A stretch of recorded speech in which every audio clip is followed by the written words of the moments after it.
जोस भएको, जिद्दी, आज जे पर्छ गरिहालौँ, भोलिको कुरा भोलि हेरौँला भन्ने, चाहेको गरिहाल्ने, भविष्यमा जेसुकै होस् त्यो कुरा भविष्यमै हेरौँला भन्ने, केही रिसा स्वभावको, आवेग भएको, बढी नै जोस भएको र राजनीतिक चेतना र राजनीतिक अनुभव कम भएको व्यक्तिलाई प्रधानमन्त्री बनाउने हो भने तपाईले घन्टीमा भोट हालेर बालेन्द्र शाह बालेनलाई प्रधानमन्त्रीको लागि प्रस्ताव गर्न सक्नुहुन्छ। देशभक्त म हुँ, ममा मात्र देशप्रेम छ, मैले नै गर्न सक्छु, मैले गरेको सबै ठिक छ, बाँकी सबै ठेट्ना हुन् भन्ने र अत्यन्त धेरै अहिले भएका प्रधानमन्त्रीका क्यान्डिडेटहरूमा अत्यन्त धेरै वर्षको प्रधानमन्त्रीको अनुभव भएको, मिलाउन जान्ने, सबै चिज मिलाउन जान्ने र गफ गर्न जान्ने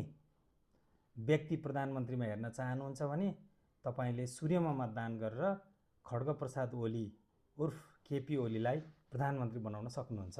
जोस मात्र राखेर हुँदैन, जोस सँगसँगै होस पनि हुनुपर्छ। उत्तेजना आवेग मात्र राखेर हुँदैन, उत्तेजना आवेग र रिसमा पनि सीमा राख्नुपर्छ। विकास जथाभावी रूपमा हुँदैन, नियमित प्रक्रिया अन्तर्गत एउटा प्रणालीको विकास गरेर मात्रै विकास गर्न सम्भव छ। सबैलाई सन्तुलित ढङ्गले मिलाएर अगाडि लिएर जान सक्नुपर्छ, लिडरसिपमा त्यो क्यापासिटी हुनुपर्छ भन्ने विचार राख्ने, मध्यमार्गी